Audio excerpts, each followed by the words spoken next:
धन्यवाद सर। और जो अच्छे शब्द आपने, जो तारीफ हमारे एसके ऑपरेटर्स के लिए की, वो दिल जो है वो गदगद हो जाता है ऐसी बातें सुनकर। और बहुत ही अच्छा लगता है कि किस तरीके से आप हमारे सारे ऑपरेटर्स बहुत अच्छा काम कर रहे हैं। और जैसा सर ने कहा कि शायद वो 50-100 रुपए ना देखें, लेकिन जो ईज ऑफ लिविंग की बात जो सुबह से चल रही है उस पर अगर ध्यान दिया जाए तो जो दुआएं, जो हमें सपोर्ट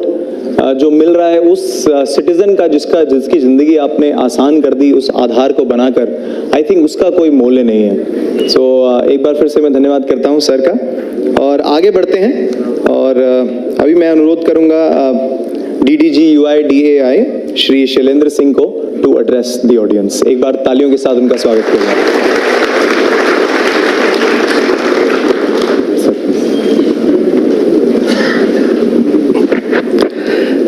नमस्कार और आप सभी का हार्दिक अभिनंदन। मंच पर उपस्थित additional secretary MeitY Shri Amit Agarwal ji, CEO and MD CSC Shri Sanjay Rakesh ji, मेरे कोलीग UIDAI में श्री संजय सोहानी जी DDG UIDAI, और देश के विभिन्न हिस्सों से आए हुए CSC के कार्यकर्ता और ऑपरेटर्स, सभी का हार्दिक अभिनंदन करता हूं। और UIDAI की ओर से और मेरी तरफ से व्यक्तिगत मेरी तरफ से आप सभी को बहुत बहुत धन्यवाद कि आपने इस एक दिवसीय कार्यशाला में भाग लेने के लिए आप यहाँ पे आए। और इससे पता चलता है, आपके नंबर्स देख करके इस वर्कशाला में आपकी भागीदारी देखकर ये पता चलता है कि ये वर्कशाला कार्यशाला आपके लिए कितनी इम्पोर्टेंट है और हमारे लिए भी इसका कितना महत्व है। सर्वप्रथम तो मैं यही कहना चाहूँगा कि किसी भी संस्था या कोई भी तंत्र, कोई भी प्रक्रिया हो, उसको सुचारू रूप से चलाने के लिए ये बहुत ही ज़रूरी है कि जो उस संस्था के प्रथम पंक्ति के कार्यकर्ता हैं, जो फ्रंट लाइन स्टाफ की हम बात करते हैं, वो सजग हों, समझदार हों और प्रशिक्षित हों। और आधार के संदर्भ में अगर मैं कहूँ तो ये फ्रंट लाइन स्टाफ या प्रथम पंक्ति के कार्यकर्ता आप सभी जो एनरोलमेंट ऑपरेटर्स हैं वो हैं। और यदि आप सजग, समझदार और प्रशिक्षित हों तो हमें आधार की जो पूरी प्रक्रिया है उसको सुचारू रूप से चलाने के लिए काफ़ी मदद मिलती है। और जो भी इसकी सर्विसेज लेना चाहते हैं आधार की, क्योंकि जैसा कि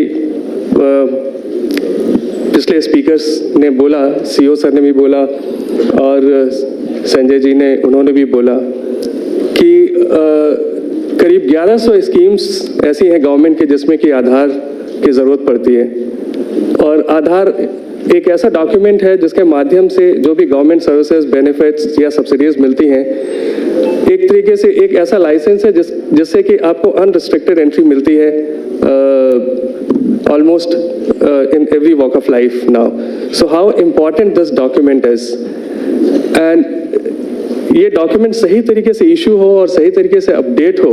आधार, इसमें सबसे इम्पॉर्टेंट भूमिका अगर मैं कहूँ तो वो आप सभी की है। और इस पूरी प्रक्रिया, इस पूरी कड़ी में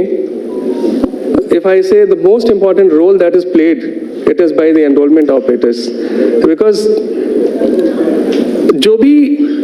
इंफॉर्मेशन आप कैप्चर करते हैं एट द फ्रंट एंड,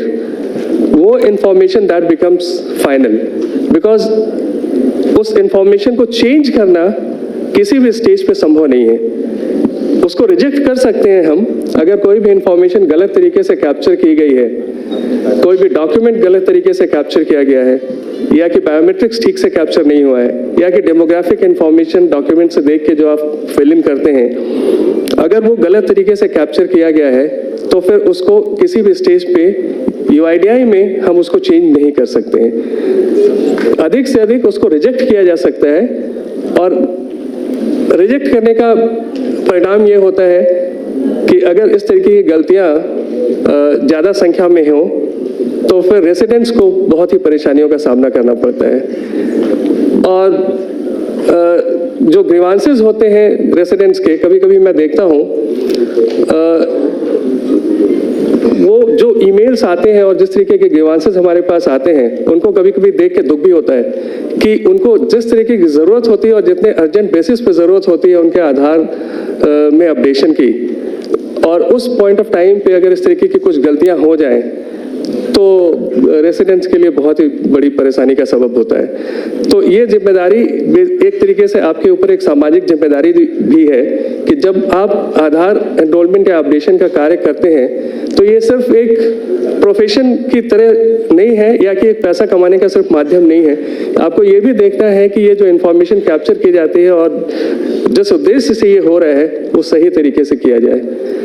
और कुछ तथ्य मैं आपके सामने रखना चाहूँगा। CSC ऑपरेटर्स के जो एनरोलमेंट और अपडेट संख्या है, कुल संख्या, उसके करीब 11% रिजेक्शंस होते हैं उसमें। सो 11% रिजेक्शंस का मतलब ये है कि अगर करीब आपने 1 लाख CSC ने अगर एनरोलमेंट एंड अपडेट किए तो उसमें से अबाउट 11% जो एनरोलमेंट एंड अपडेट ट्रांजैक्शंस होते हैं वो रिजेक्ट हो जाते हैं। और मोस्टली उनके रिजेक्ट होने का कारण ये होता है कि जो सबसे इम्पॉर्टेंट और सबसे बड़ा कारण है, so out of 11 to 12%, about 8 to 9% is because जो लिस्ट ऑफ वैलिड डॉक्यूमेंट्स हैं, जो रेसिडेंट ने जो डॉक्यूमेंट्स दिए हैं और जो आपने एक्सेप्ट किया है और एनरोलमेंट के समय उसको जो हमारे पास जो आया है UIDAI के पास, वो वैलिड लिस्ट ऑफ डॉक्यूमेंट से मैच नहीं करता है। सो एक ये बहुत ही कॉमन और बहुत ही एक ऐसा एक एरर है जिसको कि बड़ी आसानी से आप इसको सुधार सकते हैं। बिकॉज अगर वैलिड लिस्ट ऑफ डॉक्यूमेंट्स को आप अच्छे से उसको देख लें, पढ़ें और समझें, और जो डॉक्यूमेंट्स उसमें स्पेसिफाइड है, अगर सिर्फ उन्हीं डॉक्यूमेंट्स को आप रेसिडेंट को, अगर रेसिडेंट कोई डॉक्यूमेंट ऐसा देता है जो उसे मैच नहीं करता है, तो आपसे यही गुजारिश रहेगी कि rather than just accepting that, किसी प्रेशर में या कि आपके घर परिवार या कि जहां आप काम करते हैं उसके आसपास के लोग हैं जिनको कि आप जानते हैं, सो कभी कभी ऐसा होता है कि आप उसको करने की इच्छा में इस तरीके की गलती कर सकते हैं। तो उसको अवॉइड करते हुए आप चेक करें कि डॉक्यूमेंट्स सही होना चाहिए। कि अल्टीमेटली अगर आप किसी की मदद भी करना चाहते हैं ये सोच करके कि चलिए ठीक है, कोई ऐसा रेसिडेंट है जिसको आप जानते हैं, उसकी मदद करना चाहते हैं, तो आप उसकी मदद करने के बजाय उसका हार्म कर रहे हैं इन द सेंस कि आप अगर गलत डॉक्यूमेंट उसको अपलोड कर रहे हैं, so ultimately it will be rejected और उसको और भी ज़्यादा परेशानियों का सामना करना पड़ेगा। सो सबसे जो कॉमन मिस्टेक है वो यही है कि लगभग 11% जो रिजेक्शंस होते हैं डॉक्यूमेंट एरर के चलते, उसमें से 8 से 9% होते हैं कि documents valid list of document से मैच नहीं करते हैं। और करीब 2-3% जो एरर है वो ये है कि डेमोग्राफिक इंफॉर्मेशन जो आप फिलअप करते हैं, जो डॉक्यूमेंट्स रेसिडेंट ने दिए उससे देख करके जो डेमोग्राफिक इंफॉर्मेशन आप फिलअप करते हैं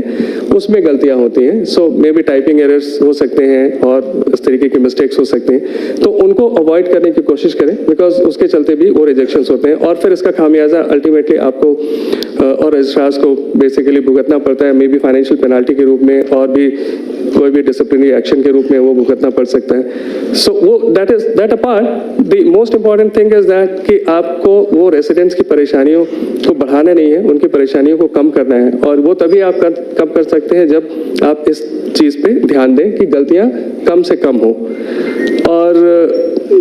एक दूसरा इम्पॉर्टेंट पॉइंट जो इस समय मेरे दिमाग में आ रहा है वो जैसे संजय सोहानी जी ने कहा कि सेंटर्स ऑप्टिमम कैपेसिटी पे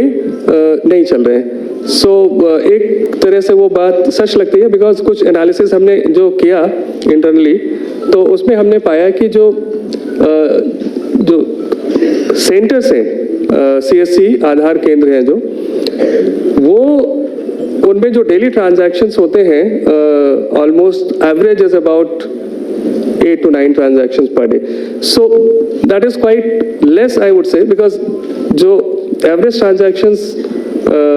countrywide nationally across the registrars is around 25 to 30. So ये numbers थोड़ा सा कम है. तो मुझे लगता है कि volume of work तो कम नहीं है, but ये analyze करने की ज़रूरत है आपको कि इनमें number of transactions, average number of transactions आपके सेंटर्स में कम क्यों हैं, और साथ ही साथ जो VLEs हैं, BCs हैं, उनमें भी जो एवरेज नंबर ऑफ ट्रांजैक्शंस है per day that is around 3 to 4 transactions per day. So वो भी संख्या काफ़ी कम लगती है. और तब जबकि हम बीच में बहुत सारे चेंजेस, अभी हमने पिछले कई महीनों से बहुत सारे चेंजेस किए और कई ऐसे डेवलपमेंट हुए जिससे कि ऐसा होना चाहिए था कि आपके ट्रांजैक्शंस और बढ़े. एक उदाहरण मैं देता हूँ डॉक्यूमेंट अपडेट का, जो कि एक टाइम बाउंड प्रोजेक्ट है और जिसमें कि हमने रेगुलेशन में भी चेंज किया है कि जिनके आधार 10 साल से पुराने हो चुके हैं उन सभी रेसिडेंट्स को अपने आधार में POI और POA अपडेट करने की ज़रूरत है. और पिछले 1-2 महीने से इसमें एक्सटेंसिव मीडिया कैंपेन भी हम कर रहे हैं. सो मैं आशा करता हूँ कि इस कैंपेन से और ये प्रोजेक्ट मोड में जो हमने इस डॉक्यूमेंट अपडेट प्रोजेक्ट को लिया है, मिशन मोड प्रोजेक्ट की तरह लिया है, इससे और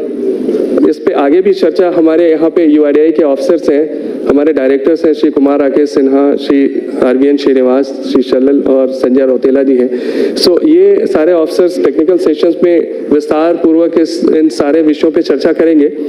बट ये कुछ ऐसी चीज़ें हैं जिस पे कि आपको अभी ध्यान देने की ज़रूरत है. एक तो डॉक्यूमेंट अपडेट प्रोजेक्ट, जैसा कि मेरे सहयोगी सुहानी जी ने ऑलरेडी इस बारे में बोला है कि ये हमें एक टाइम बाउंड मैनर में इसको कंप्लीट करना है. और although we are focusing mainly upon those residents जिनके कि आधार 10 साल से पुराने हो गए, बट इन जनरल इसमें कोई रोक नहीं है. और जो एडवर्टीजमेंट या जो कैंपेन हम कर रहे हैं वो सभी के लिए है. तो ये अपने एरिया में, अपने क्षेत्र में आप लोग भी इस चीज़ को इसमें इसके बारे में जागरूकता ले आने का काम कर सकते हैं. और दूसरा जो एरिया इम्पॉर्टेंट है वो है मोबाइल अपडेट का. उसमें भी जनरली मोबाइल अपडेट की इंपॉर्टेंस तो आप सब समझते हैं, बिकॉज मोबाइल आधार से लिंक होना is a very critical factor. और ये बहुत ही ज़रूरी है कि सर्विसेज पाने के लिए और ऑथेंटिकेशन के लिए मोबाइल लिंक होना चाहिए. और अगर आपको कभी लगता है कि जिन क्षेत्रों में आप काम करते हैं, जिन एरियाज में काम करते हैं, जनरली आपको ये आइडिया होगा कि जब लोग आते हैं, रेसिडेंट्स आते हैं किसी भी कार्य के लिए, तो और भी कामों के लिए CSC सेंटर में लोग आते हैं. सो एक जिम्मेदारी आपकी ये भी बनती है कि आप ज़रूर ये कोशिश करें जानने की कि मोबाइल रेसिडेंट्स का लिंक्ड है कि नहीं आधार से. और अगर मोबाइल लिंक नहीं है तो ये उनको इम्प्रेस अपॉन करने की कोशिश करें कि मोबाइल लिंक कराना चाहिए. और इसमें भी एक मीडिया कैंपेन अभी एक ऑर्गेनाइज करेंगे और रजिस्ट्रार्स की इसमें अग्रणी भूमिका रहेगी और बाकी सभी रजिस्ट्रार्स जो हमारे एनरोलमेंट एंड अपडेट इकोसिस्टम से जुड़े हुए हैं. सो इन 2 क्षेत्रों में, एक तो डॉक्यूमेंट अपडेट प्रोजेक्ट है, दूसरा मोबाइल अपडेट प्रोजेक्ट है. इसमें मैं आप लोगों के सहयोग की अपेक्षा रखता हूं और आशा करता हूं कि आप लोग इसमें एक अहम भूमिका निभाएंगे. और भी कुछ चेंजेस हमारे एनरोलमेंट एंड अपडेट इकोसिस्टम में हुए हैं जिनके बारे में अभी विस्तार से हमारे ऑफिसर्स चर्चा करेंगे. But overall I would say कि आप लोग का CSC का परफॉर्मेंस और जो आप हमेशा से जुड़े रहे हैं आधार के साथ, मैं आशा करता हूं कि ये हमारा जो ये इंटरैक्शन रहा है और एक दूसरे के माध्यम से जिस तरीके से हमने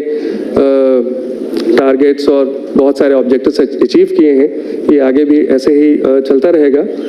और जो भी कुछ थोड़ी बहुत कमियां हैं, कुछ गलतियां हैं, उनको हम सुधारने की साथ में कोशिश करेंगे. जो भी ट्रेनिंग की ज़रूरत है, इस तरीके की ट्रेनिंग्स ये आज एक दिवसीय वर्कशॉप जो यहाँ पे राष्ट्रीय स्तर की वर्कशॉप जो यहाँ पे आयोजित हुई है, इसके अलावा भी मैं सीएससी से ये आग्रह करूँगा कि राज्यों के स्तर पे भी अगर इस तरीके की ट्रेनिंग्स अगर की जा सके और राज्यों के जो एनरोलमेंट एंड अपडेट ऑपरेटर्स हैं, न सिर्फ सीएससी के बल्कि उसमें और भी रजिस्ट्रार्स के जो ऑपरेटर्स हैं वो भी अगर जुड़ सकें तो और इस तरीके की ट्रेनिंग चूँकि हम UIDAI की ओर से भी करते रहते हैं और इस तरीके के अगर ज्वाइंट प्रोग्राम्स हो सकें तो और अधिक से अधिक लोगों को इसका फ़ायदा मिल सकेगा। सो इसी के साथ मैं अपना वक्तव्य समाप्त करता हूं और आप सभी को एक बार फिर हार्दिक अभिनंदन और इस वर्कशॉप में स्वागत करता हूं। धन्यवाद।